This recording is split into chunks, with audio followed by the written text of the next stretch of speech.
Everyone has tales about the strange and bizarre. My story is about how my half-whole mask saved my life, and continues to save my life to this very day. Late in December, I was traveling north from California to my home state of Oregon. Nothing fancy. I was just going to visit the family for the holidays. On my way north, I hit a small snowstorm. Nothing awful, just a lot of snow falling all at once. I wasn't worried about the small increase of snow at first, considering I had snow tires installed before I started my long journey home. I did, however, get a little hesitant to drive when the snow started to really come down. The large amount of falling snow, coupled with the large amount already littering the ground as I traveled higher into the mountains, caused me to consider finding a place to stay for the night. I figured I could get some sleep while the storm passed over. That, and the fact that I could give my car's heater a break before it would decide to burst into flames, or worse, just stop working altogether. I scanned as much of the landscape as I could, but there were no buildings in the immediate area. The only other option that I had for my predicament was to keep driving and hope there was a town or exit nearby that I could take in order to escape from the storm. I must have been driving for at least an hour before I saw a sign up ahead indicating how far the closest city was. My heart sank a little when I read 162 miles as it flew by my windshield and vanished into the snowy night. At this point, the snow was beating against my windshield, and I knew that I wasn't going to last 162 minutes, let alone 162 miles. The digital clock on my radio read 1:21 a.m., and I decided that the next turnoff I saw I would take, and hope that I could find a neighborhood that would produce some results on my current endeavor. My thought process was either freeze to death in my car or stay the night at some random person's house. Weighing the two options in my head, I picked the only thing a sane person would pick, and go with the house. Another 30 minutes flew by, and still no luck finding a place to pull off. Just when I was starting to lose hope, I saw a turnoff in the distance. A small shape started to make its way closer into my headlights, and on further inspection it was revealed to me that they were two wooden poles that possibly belonged to a fence. When I turned onto the road between the two wooden poles, the ground beneath me felt rocky and rough, like I was traveling on gravel. I didn't drive for too long before I started to see a small cabin creep into my field of view. The lights in the cabin were off, but the place seemed to be in good shape. I parked my car under a tall, wild-looking tree that took residence on the cabin's front lawn. Getting out of my car, I immediately grabbed my extra jacket and put it on, pulling the half-whole mask I wore around my neck up and over my ears to keep the heat around my face. I put my cap on and trudged up to the cabin. As I traveled through the cold, windy night up to it, what I felt was my salvation. I immediately regretted not getting any gloves for my hands. Despite the irritation I had with my hands, my face and the rest of my body were comfortably warm, so I didn't have much room to complain. I stuffed my frozen hands deep into my pockets and continued my journey across the cabin's lawn. As I made my way to the door, I noticed something odd. There was no indication of life anywhere. There wasn't even a car in the front yard. Taking my right hand out of my pocket, I knocked 3 times, waiting patiently before saying, "Hello? Is anyone there? I'm sorry to bother you so late at night, but I need a place to stay for a few hours." Nothing answered my plea for help. So I knocked 3 more times on the door, hitting my knuckles harder against the aged wood of the entrance. "Hello?"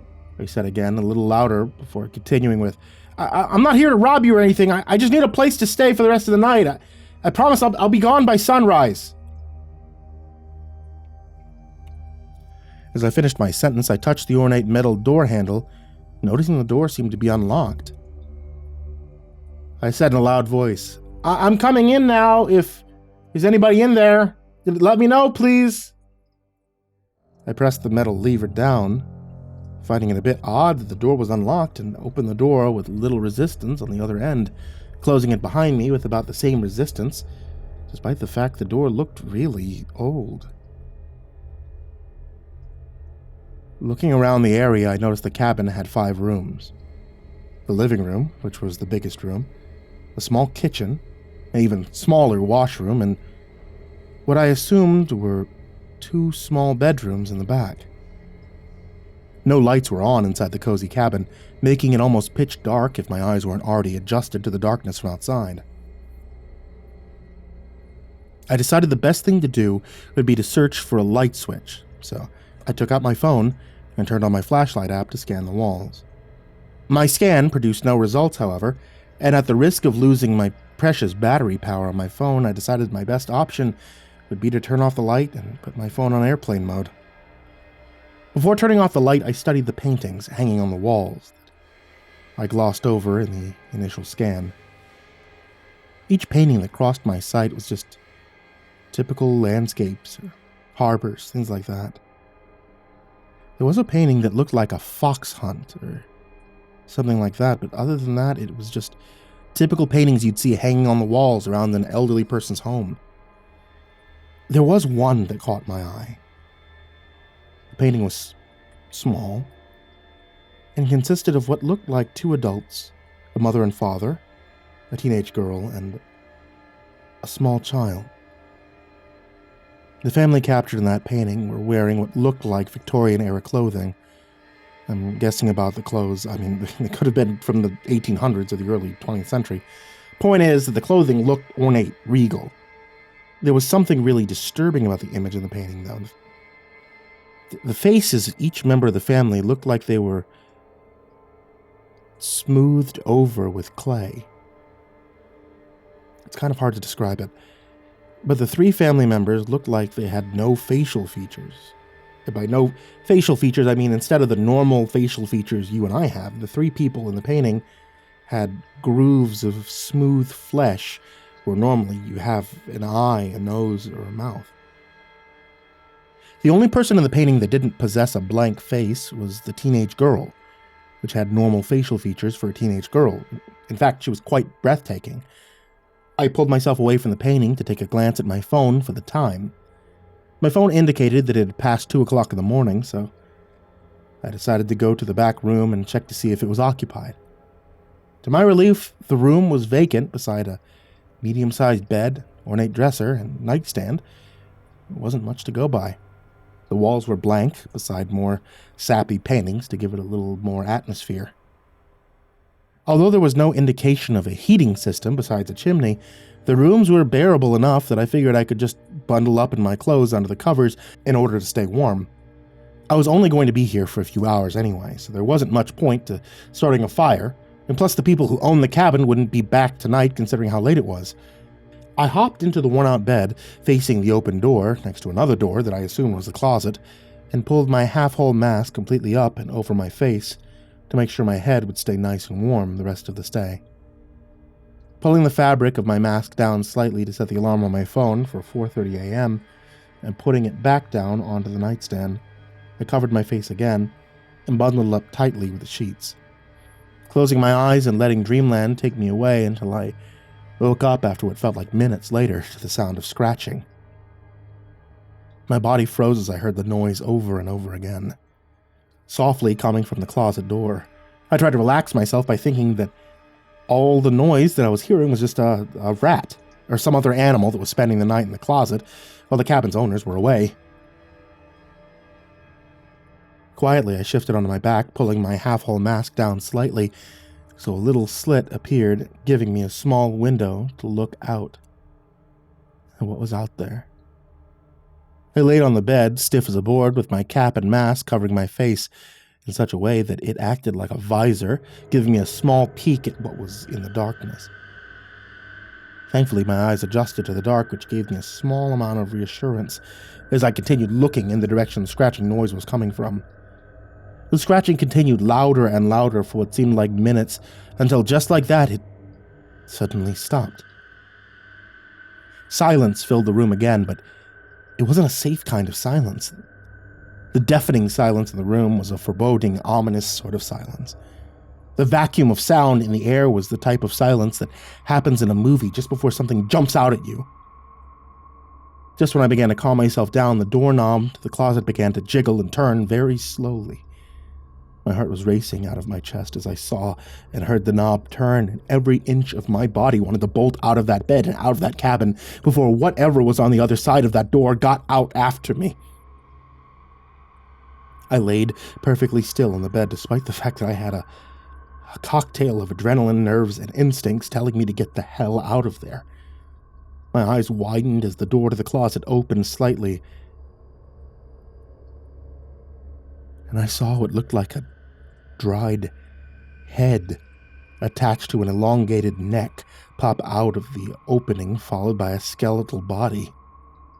The thing that was emerging from the closet crawled on all fours out of the doorway and slowly made its way to the bed I was sleeping in.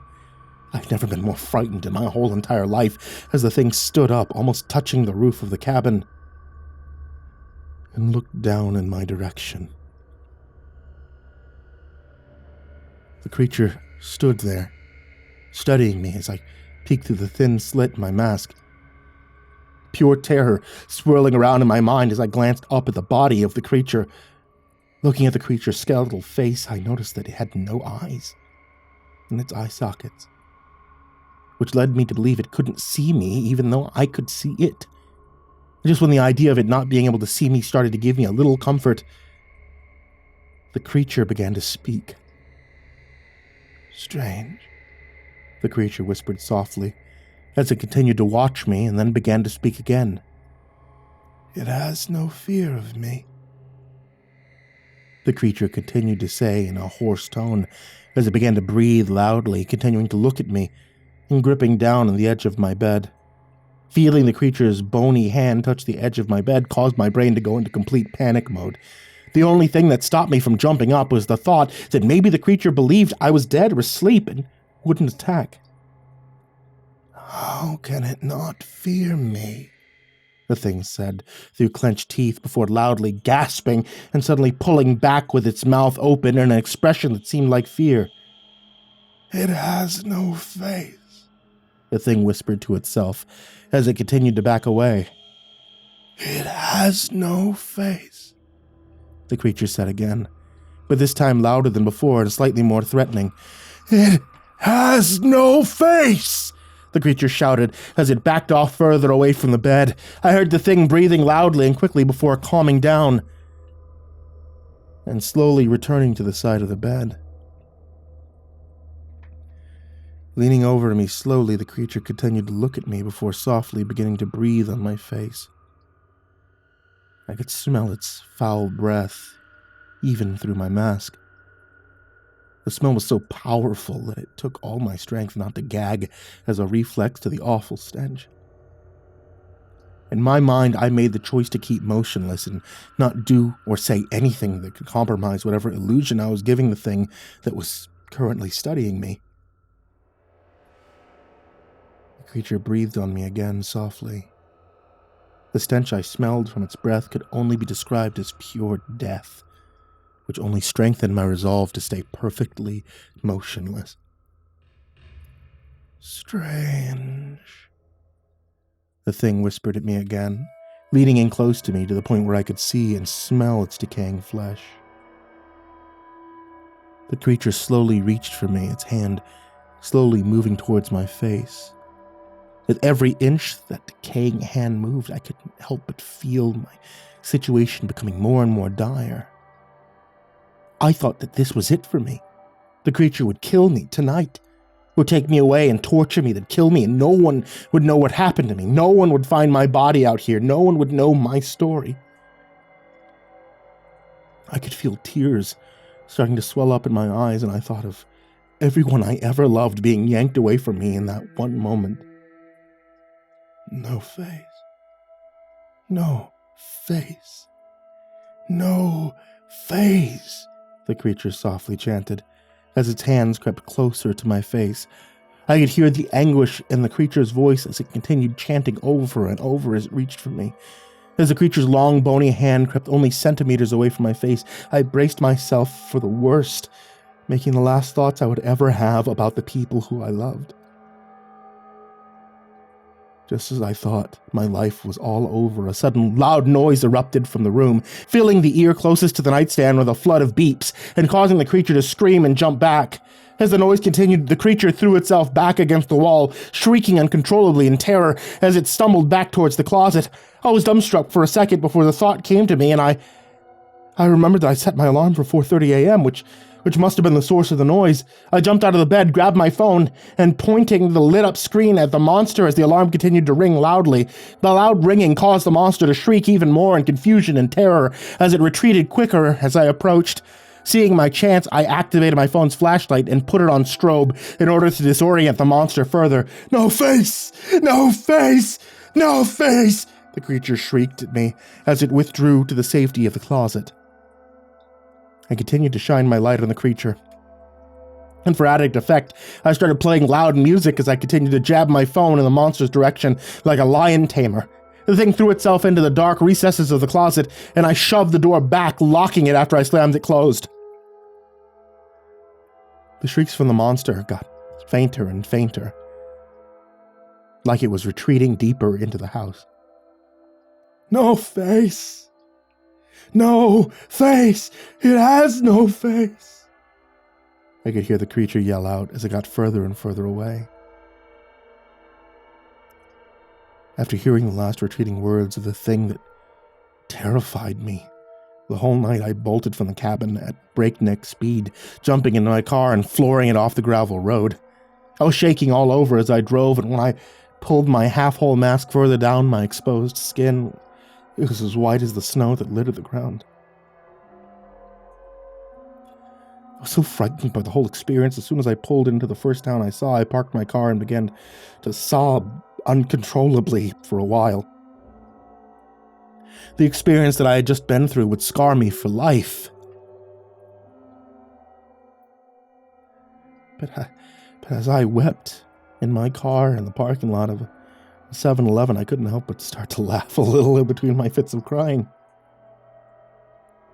I got through my whole ordeal without so much as a scratch on me. Aside from my mental scars, I was fine. I was alive. I didn't have to worry anymore.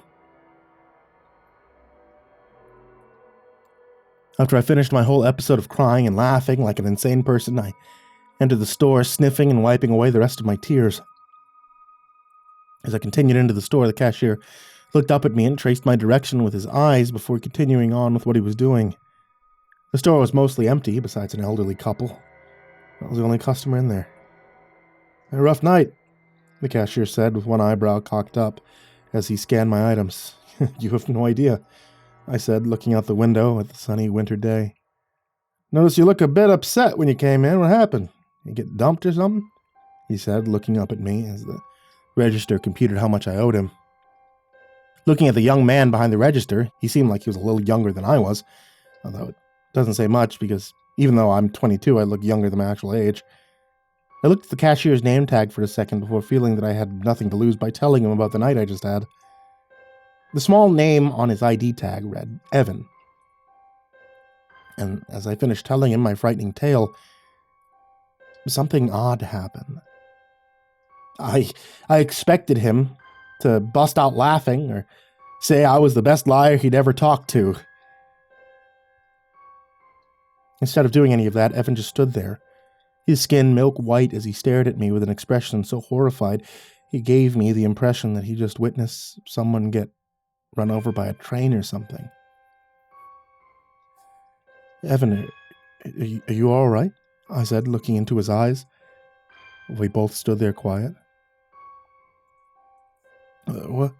Oh, yeah, it's just... Evan began to say before his thoughts trailed off due to the new feeling that we were both being watched. I began to feel eyes burn into the back of my head before turning around to see the old couple I glanced at when I entered the store beforehand. The old couple possessed the same horrified look that Evan had just a few seconds ago. I must have heard the whole story I told. After a few moments of silence, the old couple asked me what I knew about the cabin, to which I couldn't really say. I gave them the best description I could about what I saw. The couple proceeded to tell me about the cabin, about how long it had been there. and that it was haunted by a presence so terrifying, the place was condemned and left to rot away after so many people disappeared. They told me that no one who ever stayed in that cabin has ever been seen alive again, if they've ever been seen at all. One of my best friends stayed the night in that cabin, Evan said quietly as he stared off into the distance, but continued his thoughts with, I refused to go into the cabin. I knew something bad would happen if we went. I tried so hard to convince him that Dare was stupid not to go in, but he refused to be labeled as a chicken and continued with the dare. Evan's eyes began to water as he continued with his story. I never saw him again after that. I kept calling his phone, but his parents still couldn't find him. Put out flyers and billboards and never had any luck. After a few days, we contacted the police. I told them about the cabin. Evan began to choke down tears as he clenched his fists. We found him in the basement of that cabin, sprawled out on the floor, his eyes surgically removed from his sockets, his nose was removed, his lips sliced off. And when they found him, he was naked with an incision from the bottom of his ribcage to his pelvis down the middle of his body. All the internal organs were extracted from his body, and to add insult to injury, his genitals were sliced clean off. But you want to know the worst of it? When the police did an autopsy, they found that he was alive during the whole process. Evan winced as he remembered the whole gruesome sight and said, I never found who or what did it. There's no DNA evidence to convict anybody. They didn't find the tools that made the incision. They didn't find anything. Evan clenched his fist tighter on the table before the old man, listening to our conversation, put his hand on Evan's shoulder to reassure him that it was going to be all right. He comforted Evan and looked at me and said, People have disappeared from that area for decades. And maybe even centuries for all we know. But the bodies are always end up the same gruesome way. I don't care who you are, no one deserves something like that to happen to him. Should just torch the evil place to the ground.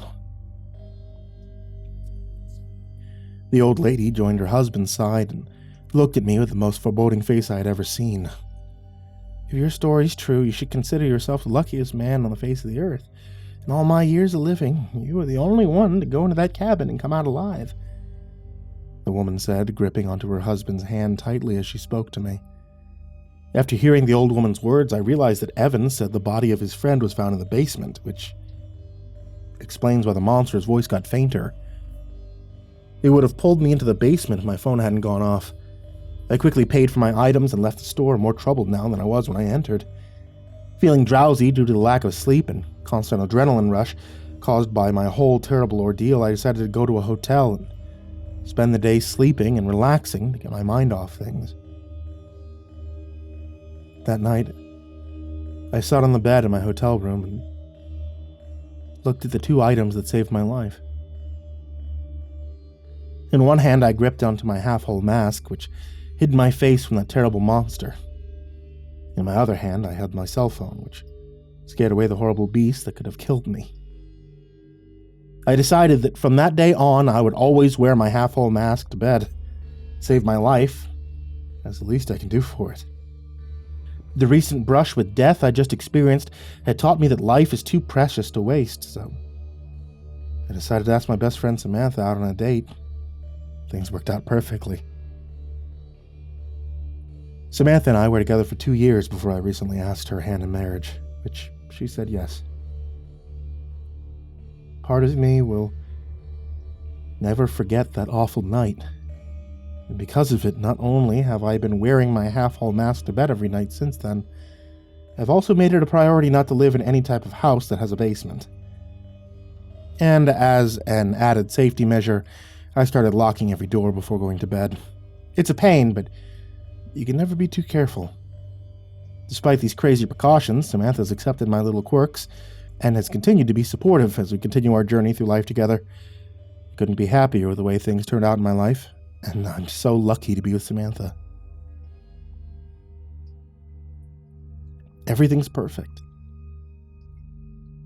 There's just one thing that bothers me And I think I might just have to blame my imagination, but sometimes when I wake up at night, when it's really quiet, sometimes I'll hear soft scratching noises. And I think it's just paranoia, but I swear, sometimes I hear something whisper from inside my closet. No face. No face. It has no face.